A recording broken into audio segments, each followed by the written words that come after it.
মা জালাসা কওমুন মাজলিসান ইয়াযকুরুনাল্লাহ।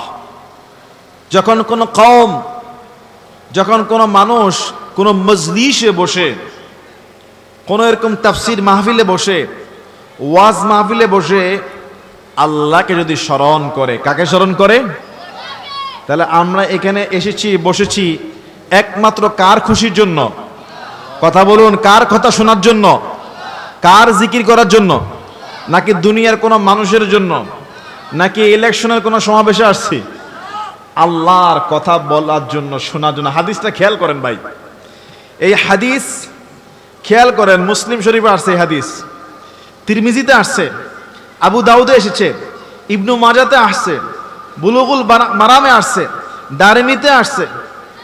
কতটিগুলো গ্রন্থে এই হাদিসটা আসছে আপনি খেয়াল করেন। কি হাদিস আমি বলতেছি? এই হাদিস শুনলে আপনি বুঝতে পারবেন যে আপনি এই মুহূর্তে কোথায় বসে আছেন। বলেন আল্লাহু আকবার। আপনি মনে করতেছেন কি যে আপনি ঘাসের উপরে প্লাস্টিকের আপনার বিছানার উপর বসে আছেন, আর আমরা অল্প কজন এখানে বসে আছি।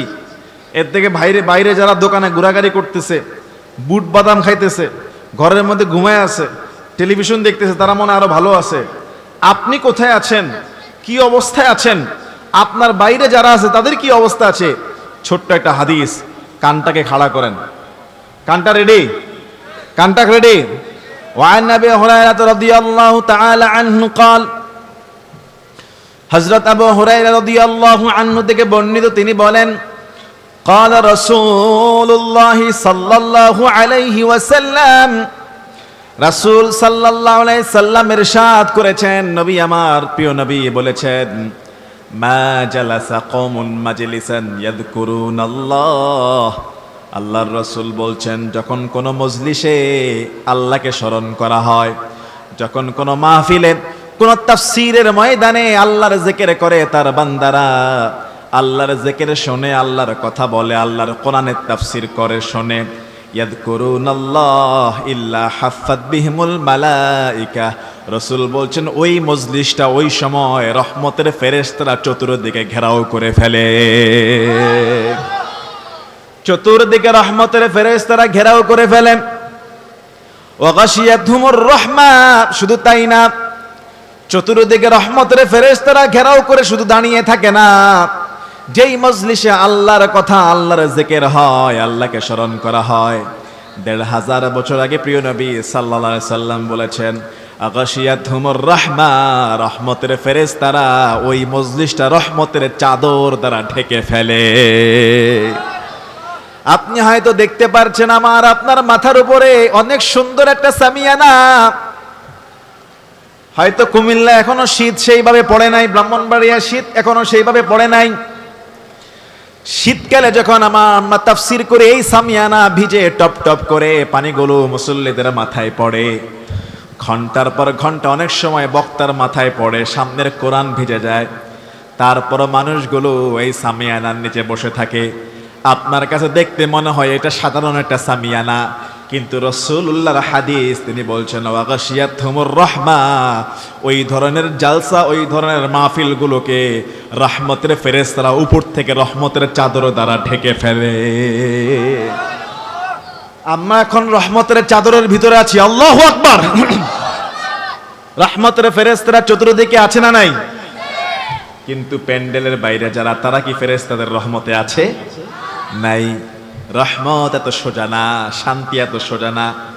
আল্লাহর রাসূল বলছেন, ওয়া যাকারাহুমুল্লাহু ফীমান ইনদাহু, শুধু তাই না, রব্বুল আলামিন ওই সময় এই জালসাকে নিয়ে, এই মাজলিসকে নিয়ে, যেই মাজলিসে আল্লাহর কথা হয়, রাসূলের কথা হয়, দ্বীনের কথা হয়, জিকির হয়, রাসূল বলছেন, ওয়া যাকারাহুমুল্লাহু ফীমান ইনদাহু, শুধু রহমতের ফেরেশতারা ঘেরাও করেই থাকে না, রহমতের ফেরেশতারা শুধু রহমতের চাদর দ্বারাই ঢেকে রাখে না।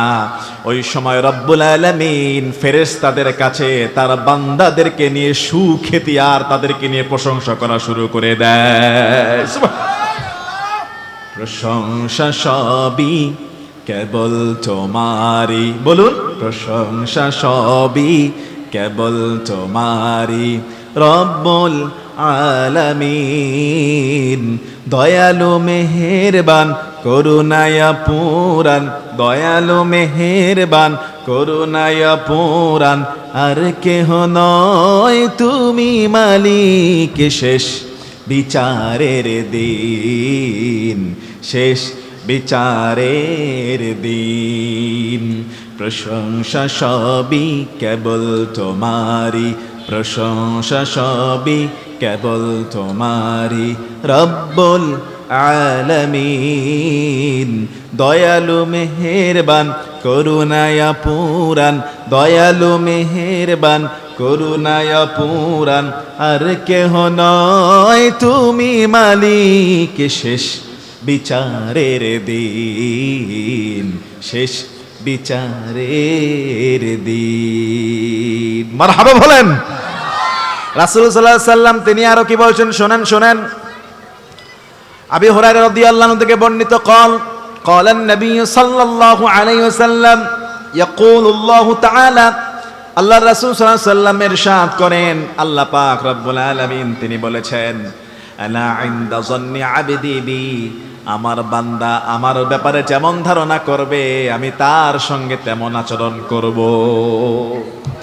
একজন মানুষ তার রবকে নিয়ে যেমন ভাববে, কেউ যদি মনে করে যে আমার রব আমাকে মক্কা শরীফে নিবেই, আমার বিশ্বাস। কেউ যদি মনে করে আমি যতই গরিব হোক না কেন আমার ইচ্ছা আল্লাহর ঘরটা দেখব, আমার আল্লাহ আমাকে ব্যবস্থা করবেই, আল্লাহর প্রতি এমন ধারণা যদি কারো থাকে, আল্লাহ তার সঙ্গে ঠিক ওই সুধারণার আচরণটা আল্লাহ করে দেয়, তার মনের ইচ্ছাটাও আল্লাহ পাক রব্বুল আলামিন কবুল করে ফেলে। সুবহানাল্লাহ।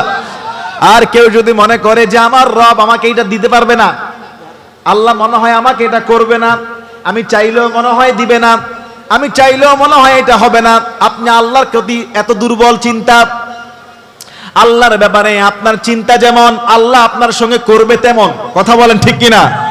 কথাটা বুঝবেন। রব্বুল আলামিনের ব্যাপারে যত বড় ধারণা, যত বড় মহান রবকে আপনি কলিজা খুলে ডাকবেন, যত বড় চিন্তা করবেন, আল্লাহ আপনার সঙ্গে তত বড় করবে। আপনি যদি মনে করেন আমি ঢাকা পর্যন্ত পৌঁছাতে পারবো না, আল্লাহ মনে হয় আমার ওই পর্যন্ত নিবে না, তাহলে আল্লাহ নিবেই না। আর আপনি যদি বলেন ঢাকা কেন, আমি কৃষক হতে পারি, আল্লাহ চাইলে মক্কা মদিনার মেহমান হয়ে যেতে পারি, ঠিকই আল্লাহ চাইলে আল্লাহ কবুল করে আপনাকে মক্কা মদিনার মেহমান বানায় দিতে পারে। সুবহানাল্লাহ। আল্লাহ চাইলে পারে কিনা বলেন? এজন্য রাসূল বলেন, রব্বুল আলামিন এটা হাদিস কুদসি, ইয়াকুলুল্লাহু তাআলা আনা ইনদা যন্নি আবদি বি, আল্লাহ বলেছেন আমার বান্দা আমার সম্পর্কে যেমন ধারণা আমি করব তেমন। যত বেশি সুধারণা তত বেশি দান করে দিবেন, যত কম ধারণা করবেন আল্লাহর সম্পর্কে তত কমই পাবেন। কেউ মনে করে আল্লাহকে পেতে হলে অন্য একটা মাধ্যম ধরতে হবে, আছে না ভাই? কেউ মনে করে পীর সাহেব ছাড়া, কেউ মনে করে মাজারের কবর ছাড়া, কেউ মনে করে হয়তো হুজুরকে হাদিয়া দেওয়া ছাড়া আল্লাহকে পাবো না। কিন্তু কেউ যদি মনে করে পৃথিবীর কেউ লাগবে না, আমি আমার হৃদয় থেকে আল্লাহকে একটা ডাক দিব সিজদায় পড়ে গিয়ে, পৃথিবীর কোনো মাধ্যম লাগবে না, আরশ আজিম থেকে জবাব দিয়ে দিতে পারেন কে? আল্লাহ চাইলে পারে কি পারে না? রাসূল সাল্লাল্লাহু আলাইহি সাল্লাম বলেন, আল্লাহ তাআলা বলেছেন, ওয়া আনা মাআহু ইযা যাকারানি ফাইন যাকারানি ফি নাফসিহি যাকারতুহু ফি নাফসি ওয়া আনা মাআহু ইযা যাকারানি। আল্লাহ বলেছেন কেউ যখন আমাকে স্মরণ করে, আমি আল্লাহকে যখন কেউ স্মরণ করে আমি তার সঙ্গী হয়ে যাই। ফাইন যাকারানি ফি নাফসিহি, কেউ যদি মনে মনে আল্লাহকে ভাবে, নিজে নিজে আল্লাহকে ভাবে, যাকারতুহু ফি নাফসি, আল্লাহ নিজে নিজে তাকে ভাবা শুরু করে দেয়। ওয়াইন যাকারানি ফি মালাইন, কেউ যদি সমাবেশ করে আল্লাহকে স্মরণ করে, যাকারতুহু ফি মালাইন খাইরিম মিনহুম, আল্লাহ তার থেকে বড় সমাবেশ করে আল্লাহ তার বান্দাদেরকে স্মরণ করা শুরু করে দেয়। সুবহানাল্লাহ। এইখানে যদি মনে করেন 1000 লোকের সমাবেশ হয়, তাহলে আল্লাহ তাআলা তার থেকে বড় 1000-এর থেকে বড় একটা ফেরেশতাদের সমাবেশ নিয়ে আমার আপনার গুণগান গাইতেছে। আল্লাহু আকবার বলেন। আপনি চিন্তা করেন আল্লাহ রাসূল কি বলছেন হাদিসের মধ্যে, কেউ যদি আল্লাহকে স্মরণ করে আল্লাহ তাকে স্মরণ করে, কেউ যদি আল্লাহকে স্মরণ করে আল্লাহ তার সঙ্গী হয়ে যায়। আবার বলছেন ওয়া ইন যাকারনি ফি মালাইন, কেউ যদি সমাবেশ করে একত্রিত হয়ে মজলিসে বসে আল্লাহকে স্মরণ করে, যাকারাতুহু ফি মালাইন খাইরিন মিনহুম, আল্লাহ তার থেকে বড় সমাবেশ করে তাকে স্মরণ করে, তার থেকে বড় একটা মজলিস করে আল্লাহ তাদেরকে স্মরণ করে। ওয়া ইন তাকাররাবা ইলাইয়া বিশিবরিন, কেউ যদি আল্লাহর পথে আল্লাহর দিকে এক বিগত এগিয়ে আসে, কত বিগত? এক বিগত, আল্লাহর রাস্তায় এক বিগত এগিয়ে গিয়েছে। কেমন? এই যে মাহফিলের বাইরে দাঁড়ায় আছে, এক বিগত না, সে কয়েক হাত ভিতরে ঢুকে গেছে, ঠিক কিনা বলেন? আপনারা বাড়ি থেকে আসছেন, কয়েক হাত পার হয়ে আসছেন না? কয়েক বিগত, কয়েক পায়ের কাইক দিয়ে। দেখেন হাদিস কি বলছে, আপনি তো আসছেন কয়েকটা পায়ের কদম দিয়ে আসছেন, কয়েক হাত চলে আসছেন আল্লাহর কথা শোনার জন্য, আল্লাহর মজলিসে কোরআনের বাগানে তাফসীর শোনার জন্য আসছেন। আর হাদিস কি বলছে, আরে কয়েক হাত না, কয়েক পা না, কয়েক গজ না। আল্লাহর রাসূল বলছেন ওয়া ইন তাকাররাবা ইলাইয়া বিশিবরিন, কেউ যদি আল্লাহর দিকে মাত্র এক বিগত, দেখা যায় এটাকে কি বলে ব্রাহ্মণবাড়িয়া, বিগত বলে না? কেউ যদি আল্লাহর দিকে এক বিগত এগিয়ে আসে, তাকাররাবতু ইলাইহি যিরাআন, আমার আল্লাহ ওই বান্দার দিকে এক হাত সামনের দিকে এগিয়ে আসে। আপনি আসছেন আল্লাহর দিকে এক বিগত, আর আল্লাহ আসছে এক হাত বান্দার দিকে এগিয়ে আসে। আল্লাহু আকবার।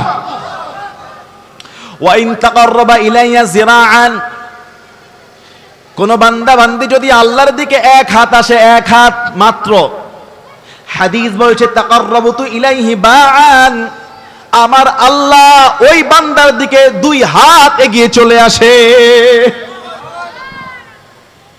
আল্লাহর রাসূল সাল্লাল্লাহু আলাইহি সাল্লাম বলছেন ওয়া ইন আতানি ইয়ামশি, কোন বান্দা বান্দে যদি আল্লাহর দিকে পায়ে হেঁটে হেঁটে আসে, পায়ে হেঁটে হেঁটে মসজিদে চলে গেল, পায়ে হেঁটে হেঁটে তাফসীর মাহফিলে আসলো, পায়ে হেঁটে হেঁটে দ্বীনের দাওয়াতি কাজে বের হয়ে গেল, আল্লাহর রাস্তার দিকে এগিয়ে আসলো পায়ে হেঁটে হেঁটে, এক বিগত না, এক হাত না।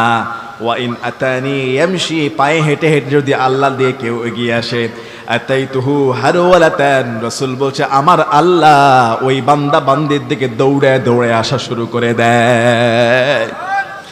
আপনি আসলেন আল্লাহর দিকে পায়ে হেঁটে হেঁটে, আর আল্লাহ আসবে আপনার দিকে দৌড়ায়া।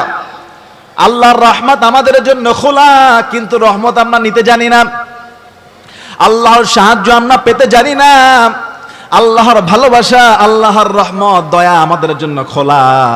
আপনি পায়ে হেঁটে আসলে আল্লাহ দৌড়ায় আসে। তারপর বলেন আমার জীবনের দুঃখের শেষ নাই, আমার জীবনের সমস্যার শেষ নাই, কখনো তো দুঃখের মন নিয়ে একবার মন নিয়ে আল্লাহকে ডাক দেন নাই? যদি ডাক দিতেন আল্লাহর রহমতের দুয়ার আপনার জন্য খুলে যেত। দুঃখে পড়ে না ভেঙে যে বীর পুরুষ, বাধারে প্রাচীরে দেখে হয় না বেহুশ, তেমন মানুষ কই বীর মুজাহিদ, দুর্জয় দুঃখে সুখে তাকে খুঁজি আজ, দুর্জয় দুঃখে সুখে তাকে খুঁজি আজ। সকল ব্যথারে বোঝা বইতে পারে, সবে জ্বালা যাতনাও সইতে পারে, বিপদ আপদ এলে আল্লাহকে ডাকে, তারে দয়া করুণায় ভরসা রাখে, হারায় না হুশ সেই তো মানুষ, সেই তো মানুষ, সেই তো মানুষ, সেই তো মানুষ। আল্লাহু আকবার। সেই তো মানুষ, দুঃখে পড়েও ভেঙে পড়ে না, ডাকে একজনকে গভীর রাতে, তিনি কে? আল্লাহ। আল্লাহর প্রতি তার ভালোবাসা, মহব্বত, দিল দরিয়া খুলে যায়। আপনি ভাবতে পারেন আমি হুজুর আল্লাহকে ডাক দিলে কি আল্লাহ আমার ডাকে সাড়া দিবে? আমি তো কত টাকা ডাকলাম, কই আল্লাহকে তো পেলাম না, আল্লাহ তো আমার ডাকে এখনো সাড়া দেয় নাই, আল্লাহ তো অনেক দূরে, আল্লাহ তো ব্রাহ্মণবাড়িয়াতে নাই মনে হয়, এমন অনেকের কাছে মনে হয়, ঠিক কিনা? কিন্তু দেখেন সূরা কফ, সূরা কফ 26 নম্বর পারার 18 নম্বর পৃষ্ঠা খুলবেন, প্রথম আয়াতটা রব্বুল আলামিন বলেন ওয়ালাকাদ খালাকনাল ইনসানা ওয়া না'লামু মা তুওয়াসওয়িসু বিহি নাফসুহু ওয়া নাহনু আকরাবু ইলাইহি মিন হাবলিল ওয়ারিদ ইয ইয়াতালাক্কা يتلقى المتلقيان عن اليمين وعن الشمال قعيد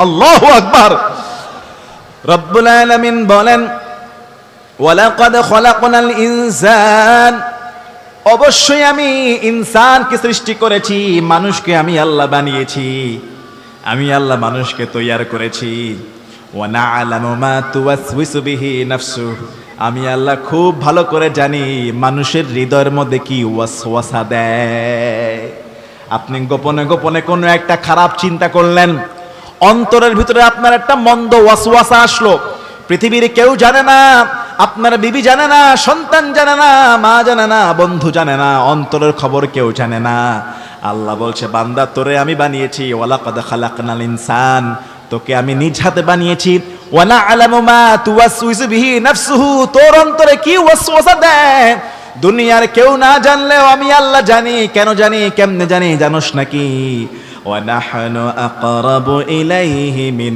হাবিলিল ওয়ারিদ তোর গলার যেই ঘাড়ের রগ আছে তোমার ঘাড়ের যেই শাহরগ আছে ঘাড়ের যে রগ মানুষের ঘাড়ের তিনটা রগ আছে মূল গলার মধ্যে তিনটা রগ আছে যেমন আমরা গরু কুরবানি করি কোরবানির মাসআলা আছে তিনটা রগের মধ্যে চারটা রগ গরুর দুইটা রগ মাস্ট বি জবাই করতে হবে দুইটা রগকে কর্তন করতে হবে না করলে জবাই হবে না মানুষের গলার মধ্যে দুইটা রগ আছে মেইন রগ আল্লাহ পাক রব্বুল আলামিন বলছেন ওয়া নাহনু আকরাবু ইলাইহি মিন হাবিলিল ওয়ারিদ তোমার গলার যেই শাহরগ আছে এই রগের চেয়েও তার চেয়েও বেশি নিকটে আমি আল্লাহ তোমার কাছে আছি সুবহানাল্লাহ আপনি চিন্তা করেন আল্লাহ তাআলা আমাদের এই গলার যে রগটা এটার থেকেও কাছে কোরআন বলছে আমি বানিয়ে বলছি না কোরআন বলছে ওয়া নাহনু আকরাবু ইলাইহি মিন হাবিলিল ওয়ারিদ তোমার গলার যে রগ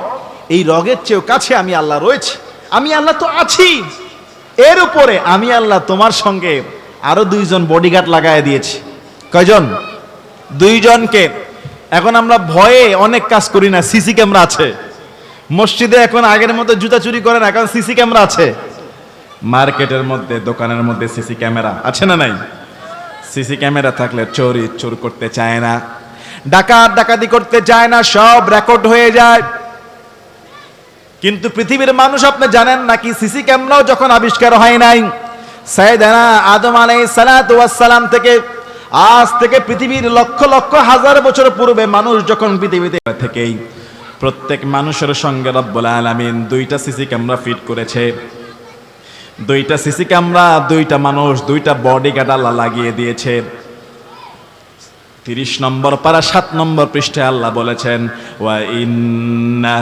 আলাইকুম লাহাফিযিন কিরামান কাতিবিন ইয়ালামুনা মা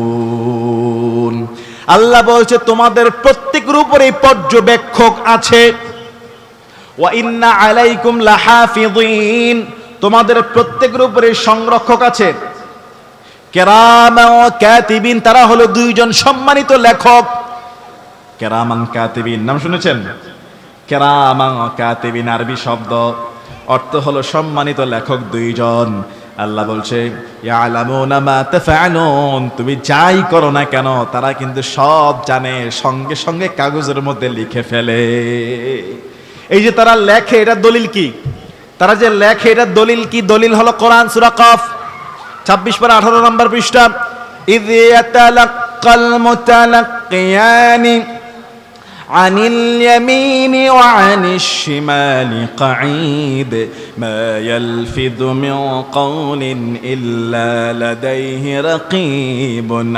আতীদ রব্বুল আলামিন বলেন ইয ইয়াতালাক্কাল মুতালাক্কিয়ান তারা দুইজন নোট করা শুরু করে কাগজের মধ্যে তারা লেখে আনিল ইয়ামিন একজন ডান পাশে ওয়া আনিশ শিমাল আরেকজন বাম পাশে কাঈদ বসে বসে তারা লেখে মসজিদে গেলেও তারা লেখে মাহফিলে আসলেও লেখে বাসায় গেলেও লেখে বাজারে গেলে লেখে যেখানে যাই করেন না কেন ভালো কাজ করলে ডান পাশের ফেরেশতা সঙ্গে সঙ্গে লিখে ফেলে আনিশ শিমালি কাঈদ আর যদি মন্দ কাজ করেন বাম পাশের ফেরেশতা সঙ্গে সঙ্গে লিখে ফেলে।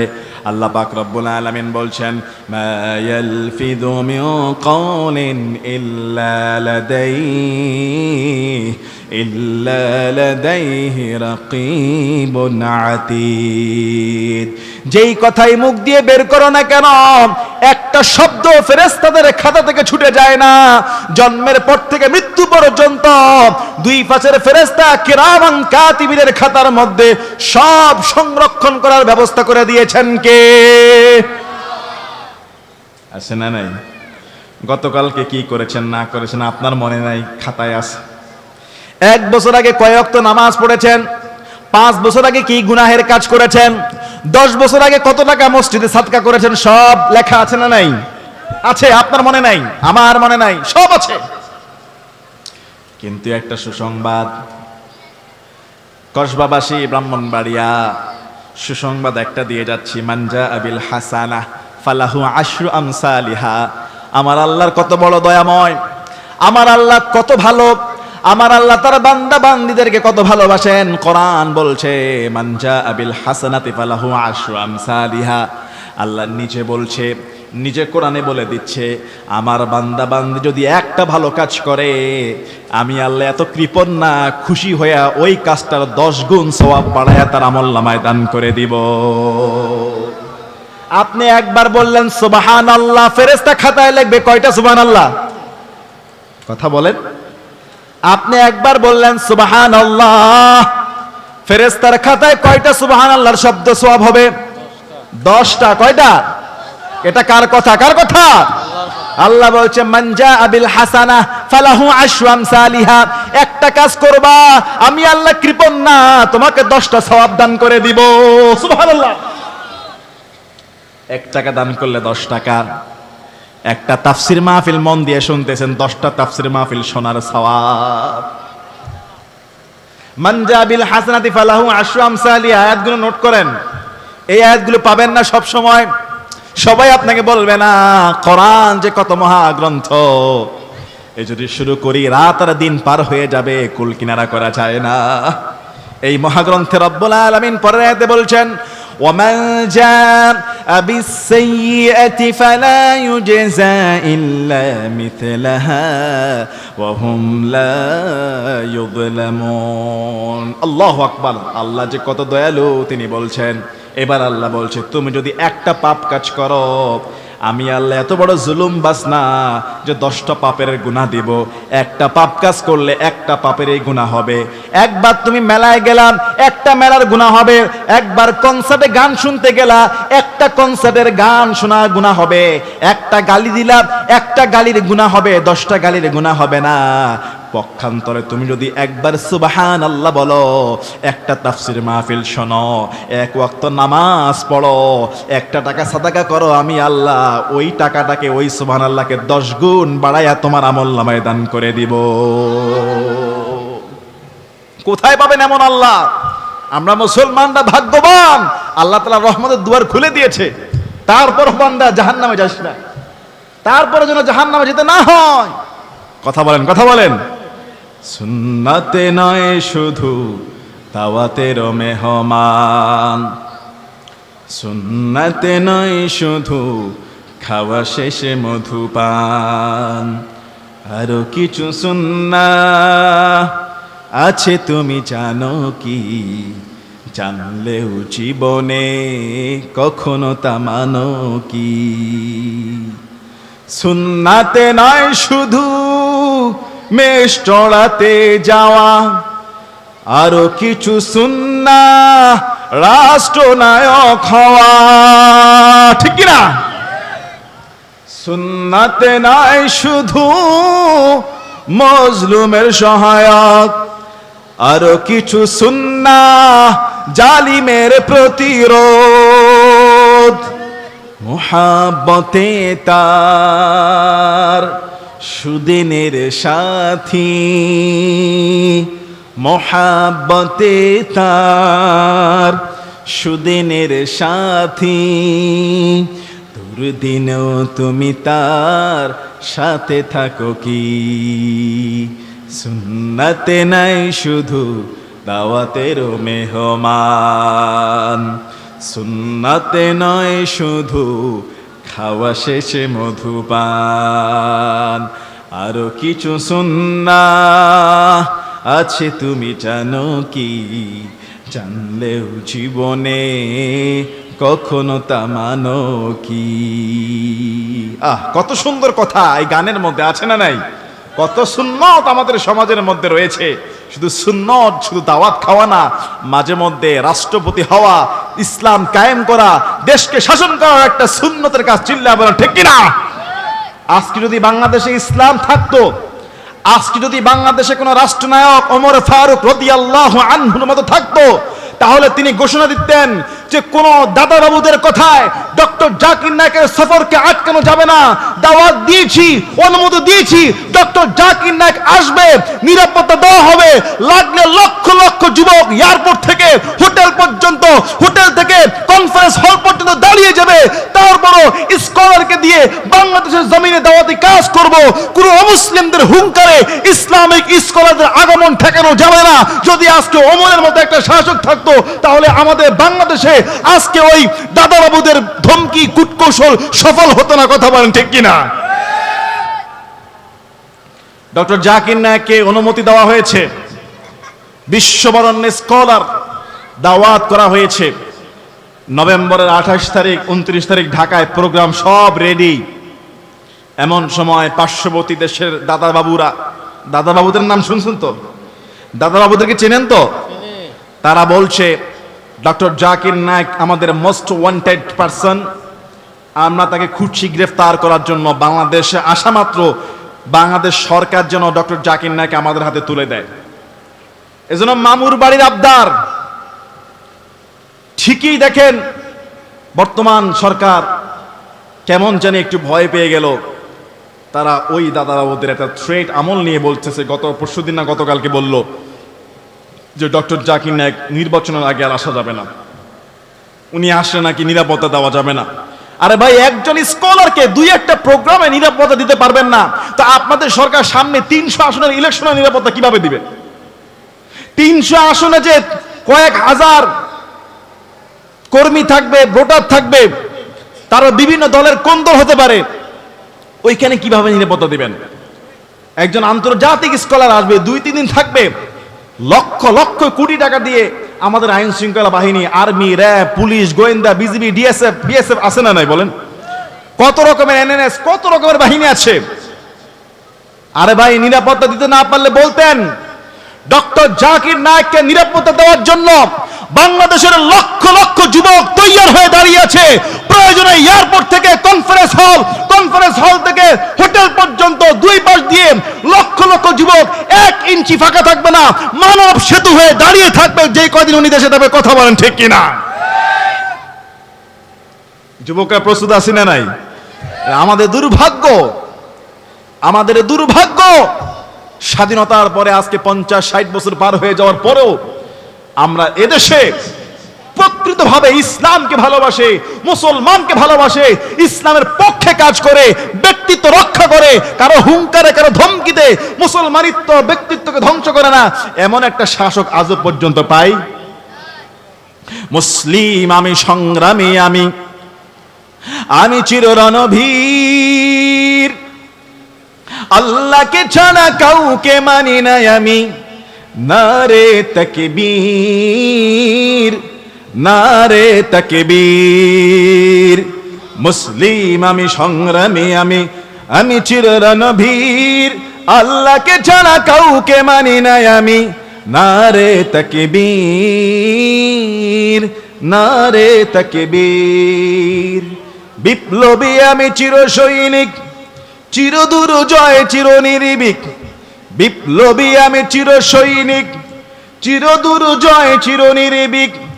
আল কুরআনের শমশির আমি, আল কুরআনের তরবারি আমি, কোটি কোটি করি রাতের ভিড়। নারে তাকবীর, নারে তাকবীর। মুসলিম আমি, সংগ্রামী আমি চিররণবীর, আল্লাহকে ছাড়া কাউকে মানি নাই আমি। আল্লাহকে ছাড়া কাউকে মানি না আমি, নারে তাকবীর, নারে তাকবীর, আল্লাহু আকবার। এটাই তো মুসলমান। দাতা বাবুরা থ্রেট দিল, আর আমরা আমাদের ব্যক্তিত্ব, আমাদের সাহস, আমাদের ইচ্ছা দেখাইতে পারি নাই, অনুমতি দিয়েও আবার অনুমতি ক্যান্সেল করেছি। অথচ আমাদের দেশে কত নায়িকা, কত গায়িকা, কত বাদ্যযন্ত্রওয়ালা বিভিন্ন দেশ থেকে এসে গান বাজনা করে চলে যায়, কোনো আপত্তি হয় না। ইসলামিক স্কলাররা আসলেই সমস্যা তৈরি হয়ে যায়। কথা বলেন ঠিক কিনা? এই জন্য মুসলমান একটা প্রতিজ্ঞা করতে হবে, আগামীর সোনার বাংলাদেশে মানব রচিত কোন সংবিধান তন্ত্র মন্ত্র দিয়ে রাষ্ট্র পরিচালনা আমরা চাই না।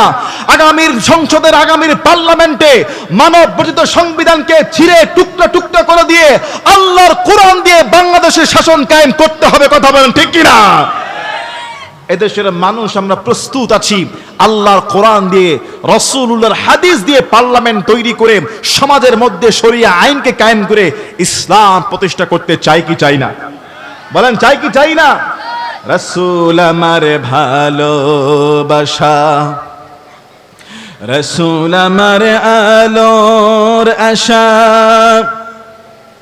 রাসূল আমার প্রেম বিরহের মূল আলোচনা, রাসূল আমার কাজে কর্মের অনুপ্রেরণা, রাসূল আমার ভালোবাসা, রাসূল আমার আলোর আশা, রাসূল আমার প্রেম বিরহের মূল আলোচনা, রাসূল আমার কাজে কর্মের অনুপ্রেরণা। যখন দারুণ দুঃখ নামে আমার জীবনে জুড়ে, বিপদ আপদে মুসিবতে মরি পুড়ে পুড়ে, যখন দারুণ দুঃখ নামে আমার জীবনে জুড়ে, বিপদ আপদ মুসিবতে মরি পুড়ে পুড়ে, তখন তোমার শৈশবে কৈশোর জুড়াই সান্ত্বনা, রাসূল আমার কাজে কর্মের অনুপ্রেরণা। আরে বলুন না মহব্বতে, রাসূল আমার ভালোবাসা, রাসূল আমার আলোর আশা, রাসূল আমার প্রেম বিরহের মূল আলোচনা, রাসূল আমার কাজে কর্মের অনুপ্রেরণা। মারহাবা বলেন। তাহলে আমাদের সবাইকে একদিন এই পৃথিবী থেকে চলে যেতে হবে। আল্লাহর রাসূলের সুন্নাহ ছাড়া, রাসূলের আদর্শ ছাড়া, কোরআনের হুকুম ছাড়া, কোরআনের শাসন ছাড়া আমাদের দেশে কখনোই শান্তি আসবে? কখনোই শান্তি আসবে? মৃত্যু আসবে, মৃত্যু আসবে। আজ হোক কাল হোক যেতে হবে। আমার দাদা চলে গিয়েছে, বাবা চলে গিয়েছে, বাবার দাদা চলে গিয়েছে, আমাকে আপনাকে যেতে হবে, এতে কোনো সন্দেহ নাই। প্রস্তুতি নেন। আপনি চোখটা বন্ধ করে একটু চিন্তা করেন, আজকের রাত যদি আপনার মৃত্যু হয়ে যায়, আগামীকালকে এশা পর্যন্ত রাখবে না, জোহরের আগে দাফন হয়ে যাবে। কি ভাই হবে না? আজকের রাত যদি মৃত্যু হয়ে যায়, আগামীকাল সকাল 8টায় 9টায় 10টায় 11টায় 12টায় সর্বোচ্চ গেলে জোহরের পরে জানাজা, অনেকের ফজরের পরে জানাজা হয়ে যাবে, কবর হয়ে যাবে। এই জন্য রব্বুল আলামিন বলেন, ওয়াজাআত সাকরাতুল মাউতি বিল হক যালিকা মা কুনতা মিনহু তাহিদ। আল্লাহ বলছেন অবশ্যই মৃত্যুর যন্ত্রণা আসবে, যেই মৃত্যু যন্ত্রণা থেকে তুমি পালাতে চাইতা, যেই মৃত্যু থেকে মানুষ বাঁচার জন্য সিঙ্গাপুরে যায়, চিকিৎসা নেওয়ার জন্য থাইল্যান্ডে যায়, লন্ডনে যায়, আমেরিকা যায়, একটু বাঁচার জন্য, একটু সুচিকিৎসা পাওয়ার জন্য। বাংলাদেশে এরকম অসংখ্য নজির আছে। সিঙ্গাপুরে গিয়েছে কোটি কোটি টাকার মালিক আরো কয়েকটা দিন বাঁচার জন্য, কিন্তু সেই মাউন্ট এলিজাবেথ সবচেয়ে বড় হসপিটালের ভিতরেও মালাকুল মাউত ঢুকে টান দিয়ে রুটাকে বের করে ফেলেছে, গেল সুস্থ হয়ে, আসলো লাশ হয়ে বাংলাদেশের মধ্যে। রব্বুল আলামিন বলেন, কত সুন্দর করে আল্লাহ বলেছেন, ওয়াজাআত সাকরাতুল মাউতি বিল হাক্কি যালিকা মা কুনতা মিনহু তাহিদ।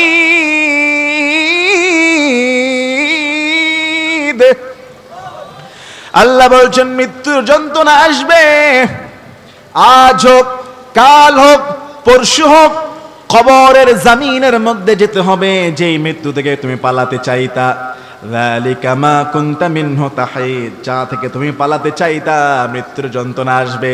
কবরে যখন চলে যাবেন, আল্লাহ পাক রব্বুল আলামিন বলছেন, আফালা ইয়ালামু ইযা বু'থিরা মা ফিল কুবুর ওয়া হুসিলা মা ফিস সুদুর ইন্না রাব্বাহুম বিহিম ইয়াউমা ইদিল লাখাবীর। সে কি জানে না কবরে যা আছে সব কিছু উত্থান করা হবে। আফালা ইয়ালামু ইযা বু'থিরা মা ফিল কুবুর, আল্লাহ প্রশ্ন করলেন, তোমরা কি জানো না কবরের ভিতরে যা আছে সব কিছু বের করবেন কে? আল্লাহ কবর থেকে সব কিছু একদিন বের করবে। ওয়া হাসিলা মা ফিস সুদুর, আপনার আমার অন্তরে কি আছে সব আল্লাহ ফাঁস করে দিবে। আমার আপনার অন্তরে কি আছে, কি চিন্তা, কি ইলেকশনের আগের দিন এক কাপ চা খেয়ে 500 টাকা পেয়ে কি মুনাফিকি করব, নাকি হকের পক্ষে লড়াই করব, অন্তরের খবরটা আছে কার কাছে? বলেন কার কাছে? আল্লাহর কাছে আছে।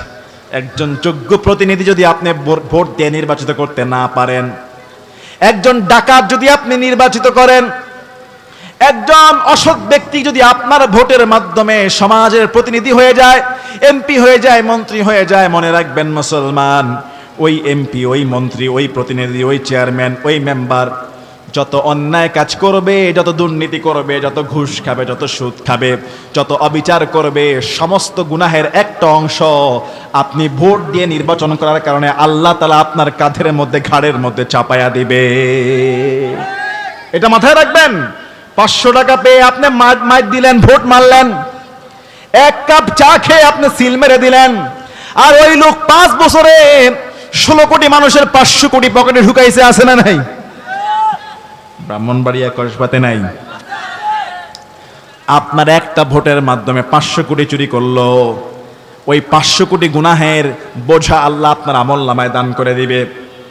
পক্ষান্তরে আপনার একটা ভোটের কারণে ওমর ফারুকের মধ্যে একজন দাঁড়ালেন, তিনি নির্বাচিত হলেন, ইয়েতিমের মুখে খাবার তুলে দিলেন, বিধবা ভাতার জন্য কার্ড ফ্রি করে দিলেন, টাকা নেই নাই, বন্যায় ঘরগুলো বানায়া দিলেন, ঘরের ভিতরে চালকে পৌঁছায়া দিলেন।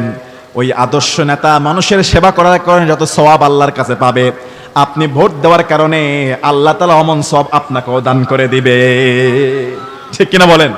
আমি বলি না আপনি কাকে দিবেন, আপনি কাকে ভোট দিবেন এটা আমি বলবো না, কেননা রব্বুল আলামিন আপনাকে আকল দিয়েছে, বিবেক দিয়েছে, বুদ্ধি দিয়েছে, চোখ দিয়েছে। কথা বলেন, আপনি মুরগির রানটা চিনেন, আপনি গরুর গোশত স্বাদ কেমন জানেন, আপনি সবজি কোনটা কেমন জানেন, আর মানুষ কেমন হইতে পারে, কোনটা কেমন হইতে পারে, কাকে দিলে সমাজের উন্নয়ন হবে, এটা আপনি জানেন না। আল্লাহ কিন্তু সব জানে। কথা বলেন, জানে কিনা? এইজন্য রব্বুল আলামিন বলেন, ওয়া হুসিলা মা ফিস সুদূর, তোর অন্তরে কি আছে বের করে দিবেন কে? অন্তরের খবরকে আল্লাহ ফাঁস করে দিবেন। ওয়া হুসিলা মা ফিস সুদূর ইন্না রাব্বাহুম বিহিম ইয়াউমাইযিল লাখাবীর। আপনি বলবেন, হুজুর আপনাকে কি দেখায় দিমু নাকি? আমি তো পর্দার ভিতরে স্কুল ঘরে ঢুকায়া একা একা মারমু, কেউ দেখবে না। আল্লাহ বলছে, ওয়া ইন্না রাব্বাহুম বিহিম ইয়াউমাইযিল লাখাবীর। আল্লাহ তাআলা হলেন সূক্ষ্ম জ্ঞান দাতা, সূক্ষ্ম জ্ঞানের খবর রাখে। রাতের অন্ধকারে দিনের আলোতে তুমি যা করো সব খবর আছে কার কাছে? রঙিন এই পৃথিবী ছাড়িতে হইবে, স্বাদের এই দেহ মাটিতে খাইবে, শূন্য হবে জিন্দেগানি, কারে লাগিয়া এত মাহায়া, এত চোখের পানি রে মন, কারে লাগিয়া এত মাহায়া, এত চোখের পানি। সন্ধ্যা হলে ডুবিবে বেলা, সঙ্গ হবে ভবেরি খেলা, কেহ বা দিবে আখিরি গোসল, কেহ বা দিবে আখিরি গোসল, কেউ বা আনবে আতরে দাহানি, কারে লাগিয়া এত মায়া, এত চোখের পানি রে মন, কারে লাগিয়া এত মায়া, এত চোখের পানি।